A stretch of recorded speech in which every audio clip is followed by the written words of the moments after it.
متابعينا الأعزاء، فضلا وليس أمرا، اشتركوا في القناة وفعلوا جرس التنبيهات لدعمنا على تقديم المزيد. صلوا على حبيبنا محمد.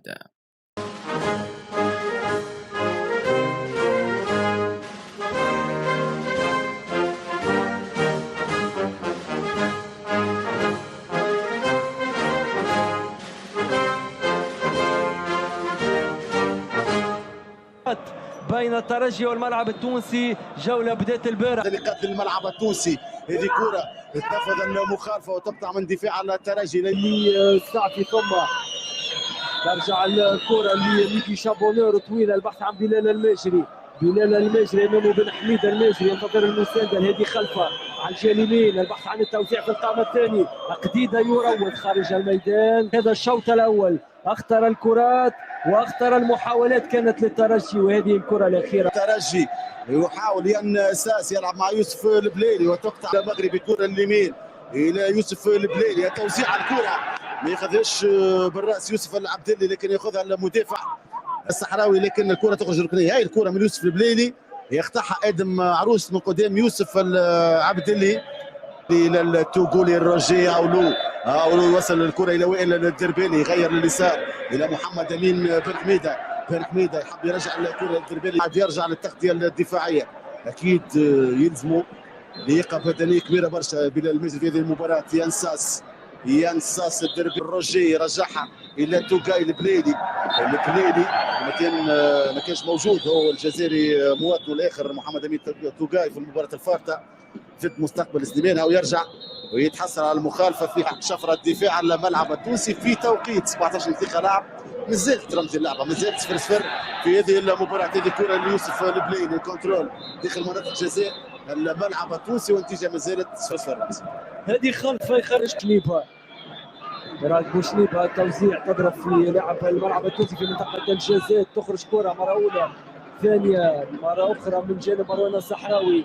تبقى الكره ثم هذا معروس، ثم رجعت الكره تبقى للترجي. ثغرات بالنسبه للاعبيه الترجي في دفاع البقلاوه. ينساس البحث عن تسديد ارضيه موجود في التصديات. هذه كره ينساس وموجود سامي هلال. يوسف ومارو يضرب كورته، يبحث عن قديده في ظهر المدافعين. صادق قديده يخرج من الشيش، يخرج من ميشا. الكره خطيره والمرمى الشاغر، كره خطيره. هذا صادق قديده استغل خروج خاطئ من ميش، لكن ميكي شابونور مخطئ. الكره تمشي للترجي. المحاوله الاخيره البلالي يمر والحكم يمنح المخالفه للترجي في العمليه الاخيره. ياخذ كره طبعا مخالفه قريبه جدا من منطقه 16 متر و50 بعد تدرس. يرتكب المخالفه على يوسف البليلي في الكره الاخيره. ينتظر التنفيذ، تنفذ الكره ثنائيه خطيره في منطقه الجزاء، ودفاع البقلاوي يخرج الكره. خطيره الكره كانت الواعد هاو الكره تنفيذ بنيان ساس ما شاتش بصفه مباشره، حضر المره لياسين مرياح، حب يحطها في الديزيام بوتو لمحمد امين توغا ويوسف العبدلي، لكن قبل دفاع الملعب التونسي كان تعرض على اثر مثمره في النهائي شاهدناها مع النادي الرياضي البنزرتي تقريبا بفريق شاب الى محمد وائل الدربالي. محمد وائل الدربالي على اليمين، يراوغ محمد وائل الدربالي، رجع الكره يراد بوشنيبه، توزيع ياخذ الكره بالراس. وهذه الكره وهذه الراسيه كانت ضعيفه، الراسيه من يوسف العبدلي فوق مرمى يوسف العبدلي، وحركه رياضيه ممتازه من يوسف العبدلي تجاه بوشليبه قديده يدخل منطقه الجزاء. صادق قديده تدخل من ياسين مريح، ترجع من يوسف الدوري، تصويب ترجع من دفاع الترجي، ضغط الى الملعب التونسي في هذه اللحظات مع رايد بوشليبه. شوف يراوغ بوشليبه يدخل منطقه الجزاء، يمشي له مريح، يراوغ صادق قديده يحضر الكره، يبعدها ياسين مريح، ترجع من قدام يوسف توري اللي صوب بكل قوه فنيات صادق قديده، ثم تدخل مريح لمس الكره ياسين مريح، وهذه الكره من يوسف. والى حد الان ديربي اوفى بوعوده، لا ينقصه سوى الاهداف. نذكر انه اليوم بدنا ترجي، ترجع الكره لبليلي يمر يربح المخالفه. يوسف البليلي دينا الورتاني، قلت هذا الحكم الشاب ولا مباريات فرنسيات بالريمه بعد بطاقه حمراء في المباراه الاخيره.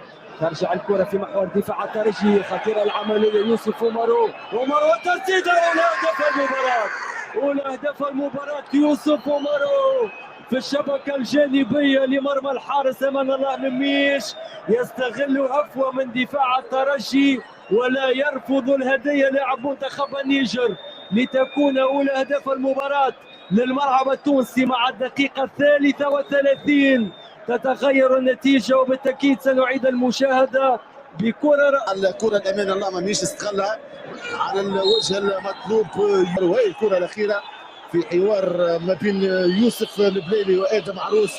ان شاء الله سلامات من قبل يوسف. الكره والمخاطره ترجع من جديد، ضغط بالترجي على دفاع الملعب التونسي، ياخذ الكره ثانيه حسام قال اليمين الى يوسف البليلي، يرفع الكره وياخذ الكره. يحتفل احتراما لجماهير الترجي. تمشي الكره بلال الماجري امام توقاي الماجري في منطقه الجزاء، يسدد، تبقى الكره خطيره في مناطق الترجي. الثاني، ثاني اهداف المباراه يوسف مارو لاعب منتخب النيجر، فعلها في الاولى واعادها في الثانيه، ولم يحتفل كذلك في الثانيه احتراما لقميص الترجي الذي حمله في مواسم ليست بالبعيد. هذه ضد نجم المتلوي بدايه واعده جدا للملعب الحالي. استثنينا مباراه الاولى تقاي، غير الكره الى محمد امين توقاي، توقاي رجع الى محمد امين بن حميده، بن حميده يرفع الكره الى الروشي يخرج قبلهم ترجي لليمين الى رايت بوشليبه،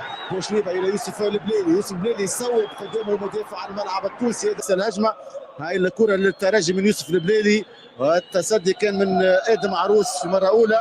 ثم اقتربنا من دخول الوقت البديل، مرفوعه الكره في منطقه الجزاء، ترجع من ادم عروس، تبقى لمحمد والد الكره، محمد والد الكره ترتيب الترباني بعيد الكره، ما ريناش برشا يوسف العبدلي في محاولات هذا الشوط الاول، وتاتي صافره الحكم ماهر الكنزاري بدا بسامي هلال في المرمى خلف الصحراوي عروس العيف. الكره ل عبد الرحمن كوناتي، يمر كوناتي، التوزيع في القائمه الثاني، الكره توصل الكره ترجع من جديد لفائده الترجي، طويله الى محمد امين بن حميده، بن حميده يدور بالكره والحكم سيف الدين الورتيلي يعمل ضربه جزاء، يعني بالاكستيريور دو بي من البليلي الى محمد في تنفيذ ضربه الجزاء. ياسين مريح مع سامي هلال، ياسين مريح في الزاويه، الحارس سامي هلال.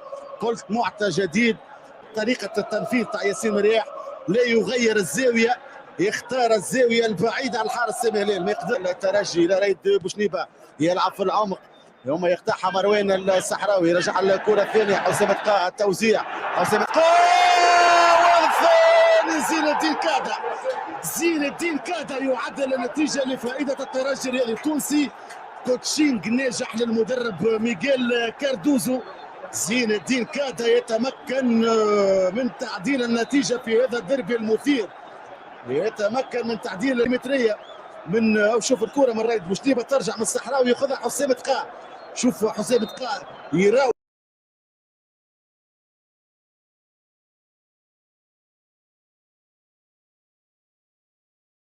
وجه الأرجنتيني ليونيل ميسي نجم انتر ميامي سبابا إلى حكم مباراة فريقه التي انتهت بالتعادل بهدف لمثله مع شارلوت بالدوري الأمريكي يوم السبت. وتقدم شارلوت في الدقيقة 56 عن طريق كارلوس فيدرسكي قبل أن يعادل ميسي النتيجة بتسديدة رائعة. وفي الدقيقة 12 من الوقت المحتسب بدل الضائع مرر ميسي كرة عالية فوق 6 مدافعين إلى جوردي ألبا الذي لعب الكرة برأسه نحو لويس سواريز، لكن المهاجم الأوروغواني لم يتمكن من تسجيل الهدف من مسافة قريبة، حيث وضع الكرة فوق العارضة بعد اصطدامها بحارس المرمى كريستيان هايكيلا. وفقا لصحيفة ديلي ميل البريطانية كان ميسي غاضبا في نهاية المباراة، حيث شعر أن فريقه كان يجب أن يحصل على ركلة جزاء، وتوجه البرغوث إلى الحكم وسبه بلفظ خارج كما وصفه بأنه حقير.